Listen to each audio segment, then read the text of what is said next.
আসসালামু আলাইকুম। স্মার্ট হবিস কুকিং চ্যানেলের নতুন আরেকটি রান্না দেখার জন্য সবাইকে ওয়েলকাম জানাচ্ছি। আশা করছি সবাই খুব ভালো আছেন। আজকে একটি ডেজার্ট রেসিপি থাকছে। আশা করছি আমার আজকের রেসিপিটা আপনাদের অনেক ভালো লাগবে।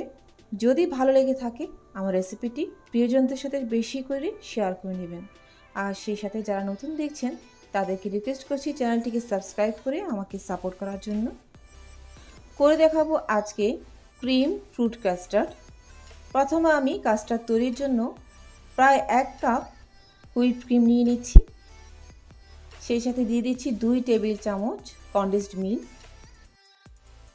এবার দিয়ে দিচ্ছি পানি ঝরানো টক দই 1 টেবিল চামচ, আর সেই সাথে প্রায় 1 চামচের মতো ভ্যানিলা এসেন্স।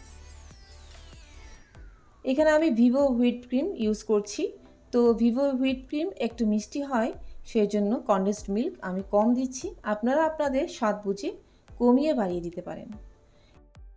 ব্যাস এইটুকুই। এবার মিডিয়াম স্পিডে এগুলো একটু বিট করে নিব।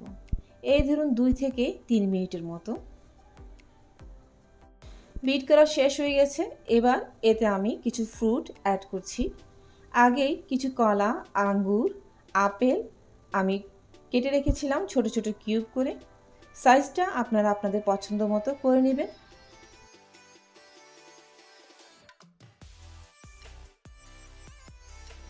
এবার দিয়ে দিচ্ছি আম। এই আমটা ফ্রোজেন, আমি ডিপ ফ্রিজে সংরক্ষণ করে রেখেছিলাম। যখন কাস্টার্ড বা অন্য কিছু বানানোর প্রয়োজন পড়ে আম দিয়ে, তো আমি এভাবে ফ্রোজেন আম দিয়ে তৈরি করে থাকি। আর আম কিভাবে সংরক্ষণ করা হয় তার একটি শর্ট আমার চ্যানেলে অলরেডি রয়েছে, আমি ডেসক্রিপশনে লিঙ্ক দিয়ে দিব, আপনারা চাইলে দেখে নিতে পারেন। এতে স্ট্রবেরি, বাদাম আরও মিষ্টি জাতীয় ফল অ্যাড করতে পারেন আপনাদের পছন্দ মতো। সব কিছু মিশিয়ে নিয়ে ফ্রিজে প্রায় 2 ঘন্টার জন্য রেখে দিচ্ছি, অথবা পরদিন যদি কোনো প্রোগ্রাম থাকে আগের দিন তৈরি করে রেখে দিতে পারেন। বেশ, দেখুন কত সহজভাবে তৈরি হয়ে গেল ক্রিমি ফ্রুট কাস্টার্ড। আমার থেকে অন্যান্য কাস্টার্ড রেসিপির থেকে এই কাস্টার্ড রেসিপিটা একটু সহজ লাগে, তো বানিয়ে দিতে পারেন কখনো যদি ট্রাই করে না থাকেন। আশা করছি ভালোই লাগবে। আর কমেন্টে জানাবেন কেমন হয়েছে যদি আমার রেসিপি দেখে বানিয়ে থাকেন। আমি আপনাদের কমেন্টের অপেক্ষা করি সব সময়। কিছু কালারফুল আগার আগার জমিয়ে রেখেছিলাম, কুচি করে উপরে একটু সাজিয়ে দিচ্ছি। আপনারা যে কোনো ফল দিয়ে সাজিয়ে নিতে পারেন।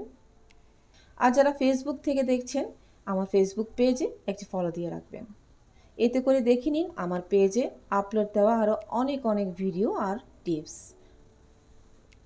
ব্যাস, এই ছিল আমার আজকের রেসিপি।